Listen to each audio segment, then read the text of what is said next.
Welcome to the Consumer Finance Podcast. I'm Chris Willis, the co-leader of Troutman Pepper Locke's Consumer Financial Services regulatory practice. And today we're going to be talking about a recent Supreme Court decision from the Supreme Court of New Jersey, the Diana case, that seems to have made a big dent in a legal theory asserted by a prominent plaintiffs firm there in New Jersey under the New Jersey Consumer Finance Licensing Act.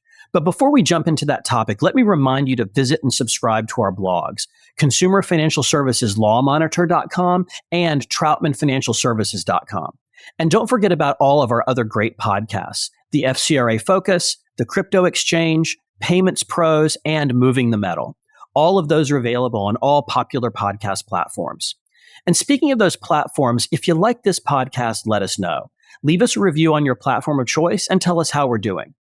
Now, as I said, today we're going to be talking about a recent, very consequential decision from the New Jersey Supreme Court in a case called Diana that addresses a wave of consumer litigation brought by a plaintiff's firm in New Jersey called the Young Moon Kim firm. Joining me to talk about this important litigation development, which really impacts debt collection-related litigation, are my two partners, Joe Froelich and Joe DeFazio. So Joe and Joe, welcome to the podcast. Thanks for having me back, Chris. Happy to be here. Thanks, Chris. All right, I'm really glad that the two of you are here to talk about this. So Joe DeFazio, let me start with you. What is the legal basis for these claims? What is the theory at issue that was finally now decided by the New Jersey Supreme Court? The New Jersey Consumer Finance Licensing Act is the statute that's at issue. It has two main requirements. One is for consumer lenders and one is for sales finance companies.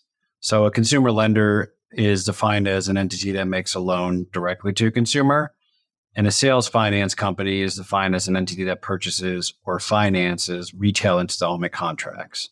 This licensing requirement applies to loans under $50,000. That's a meaningful threshold because it captures such a large volume of consumer debt, personal loans, auto loans, retail credit, and it's not just limited to originators. The act applies to an entity that holds or acquires a consumer debt in New Jersey. And obviously a failure to obtain that license can have some significant consequences, and one of them would likely be being sued by Young Moon Kim in the state of New Jersey. He's developed a pretty aggressive high-volume litigation strategy targeting the chain of title for consumer debts.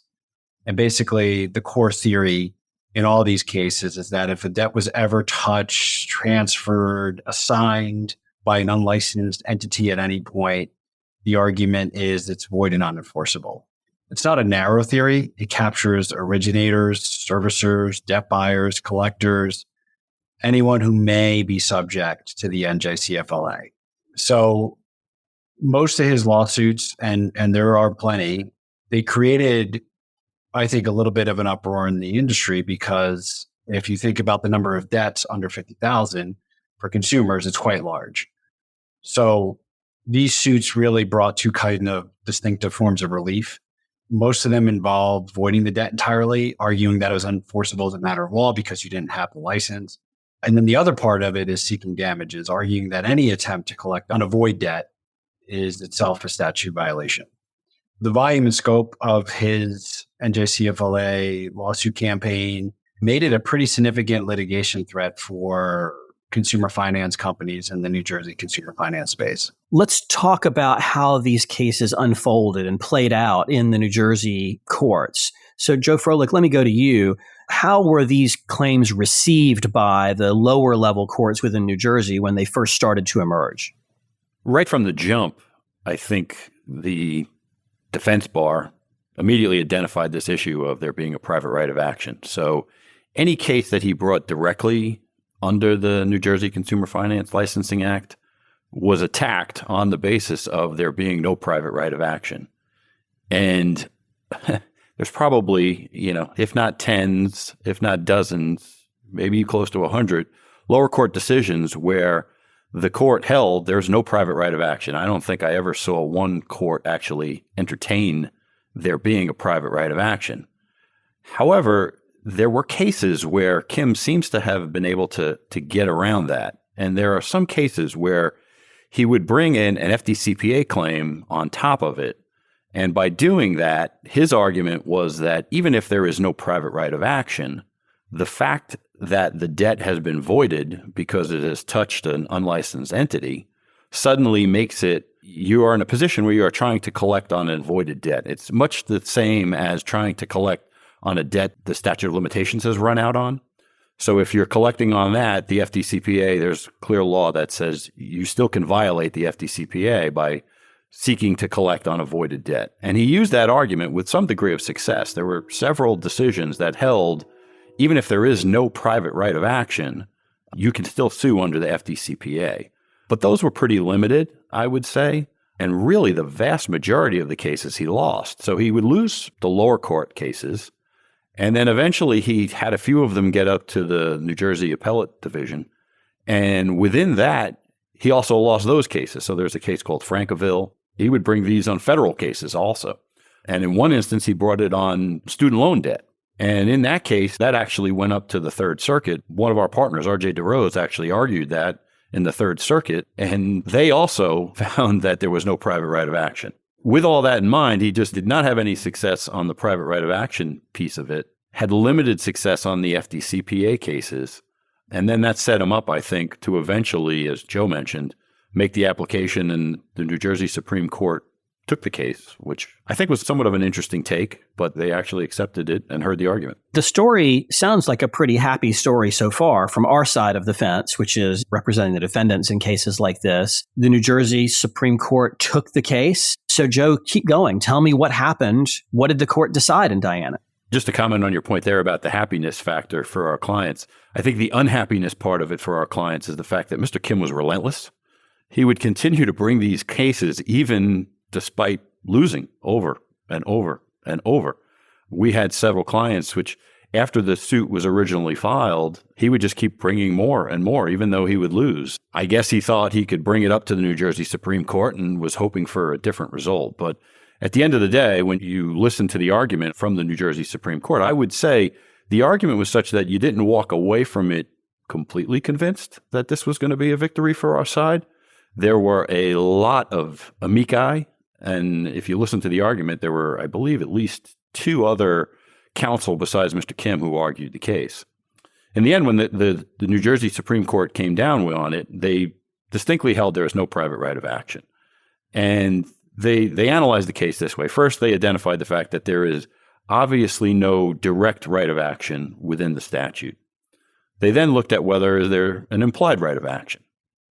And they looked at the Court v. Ash factors, which the Supreme Court established, I think probably back in the 70s, and went through the three factors. And they took for granted the first factor, which in essence says that, is this statute designed to benefit this class? And they said, yes, that answer is in the affirmative. But then in the next two, they took a hard look at those and came to a different conclusion. So the second factor is whether the legislature intended to create the private right of action. And then the third factor is this consistent with the legislative scheme? So on the first part, it's very interesting. The Consumer Fraud Licensing Act is born out of multiple statutes over multiple times, and it goes all the way back to a 1913 statute. And what the court recognized is that every iteration of this statute before did have the ability and had language that at least implied a private right of action. For whatever reason, when they switched the statute and it became the New Jersey Consumer Financing Licensing Act, they did the analysis and they took that out and they made it just a crime of the fourth degree.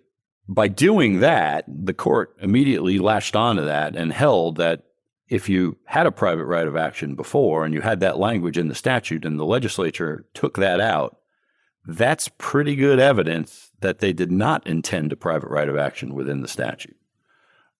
They then looked at the third factor, and the third factor, then whether it was consistent with the scheme, they looked at it and said, well, the statute clearly provides for penal liability.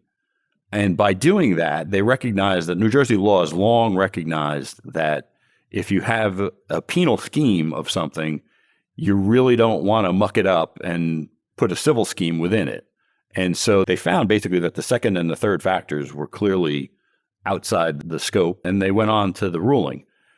From our standpoint, another thing to be interested in here is there are two sort of questions that they left out. One of them good for us, probably one of them good for Kim, which is, First, they recognized that the entities that were being sued by Mr. Kim, and I think they used the word emphatically, denied that they were subject to the statute. That being sort of the entities that purchased the debt at one point, hand it off to somebody else, never contact the borrower, never have any interaction with the borrower. And there is a question of, does the statute apply to that kind of situation? That question still sits open. And I think there's good arguments on our side why it's not involved in the making or collecting, which are the exact words from the statute. The second question is, they distinctly, at the very end, in the last footnote, through Mr. Kim a bone maybe, and they said that because the issue is dispositive on the private right of action, they're not going to reach the question of whether other provisions of the New Jersey Consumer Financing Licensing Act permit private enforcement. And I think Joe probably will talk a little bit more to how Mr. Kim seems to view that footnote as his next line of cases. Well, let's do that then, Joe DeFazio. So Joe Froelich told us about the Diana decision. It came out great. It's a happy ending, but it's not really a completely happy ending from the standpoint of stopping this wave of litigation, is it? No, it is not. Diana does one thing very well, and that's provide clarity on the NJCFLA private right of action question. That is settled New Jersey Supreme Court law. So defendants that are going to face like a standalone NJCFLA claim, they now have the strongest possibility of that case being dismissed because it effectively eliminates his core theory that he's been pressing in hundreds of these suits across New Jersey. For industry participants, it's obviously a significant victory from that aspect. It removes the most direct litigation vehicle that Kim was using against them. To Joe's last point, Kim has already signaled he's not abandoning the field. He's going to pivot, not retreat. His continued theory is going to rest on two main points. The void argument is still going to persist because he's going to argue even without a private right of action, the statute still operates to void the debt as a matter of law, and that collecting on a void debt triggers liability under other statutes.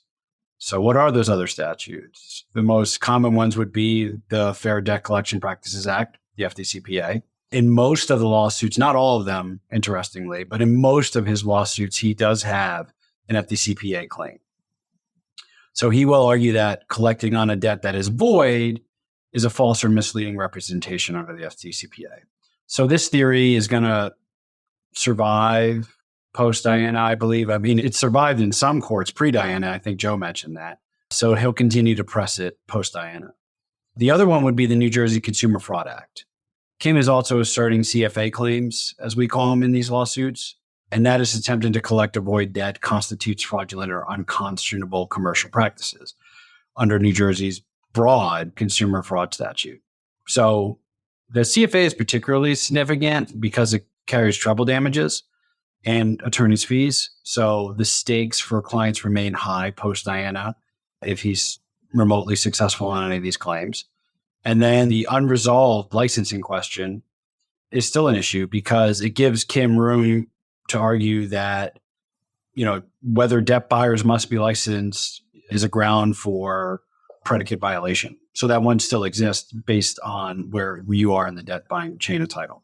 Practically for our clients, I think some of this is, even post-Diana, your collection activity could carry some risk given these pivoting theories that Kim will use. My advice would be to engage experienced counsel, given the continued evolution of this area and Kim's claims and particular counsel that have specific experience with the Young Moon Kim law firm and the consumer financial pieces that he'll continue to argue, mainly the CFA and FDCPA.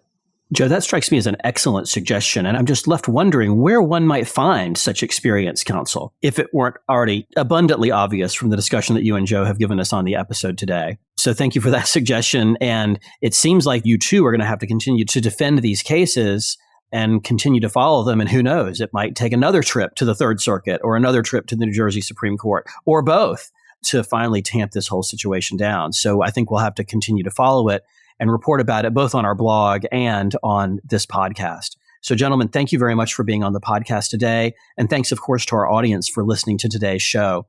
As I reminded you at the beginning of the show, don't forget to visit and subscribe to our blogs, TroutmanFinancialServices.com and ConsumerFinancialServicesLawMonitor.com. And while you're at it, we'd love it if you'd come and visit us on the web at troutman.com and add yourself to our Consumer Financial Services email list. That's the list we use to send out alerts and advisories about significant events that we find in the litigation or regulatory world of consumer finance, as well as invitations to our occasional industry-only webinars. So definitely want to give that a subscribe. And of course, stay tuned for a great new episode of this podcast hitting your feed every Thursday afternoon. Thank you all for listening. Copyright Troutman Pepperlock, LLP. These recorded materials are designed for educational purposes only. This podcast is not legal advice and does not create an attorney-client relationship. The views and opinions expressed in this podcast are solely those of the individual participants. Troutman does not make any representations or warranties, expressed or implied, regarding the contents of this podcast. Information on previous case results does not guarantee a similar future result. Users of this podcast may save and use the podcast only for personal or other non-commercial educational purposes. No other use, including without limitation, reproduction, retransmission, or editing of this podcast may be made without the prior written permission of Troutman Pepperlock. If you have any questions, please contact us at troutman.com.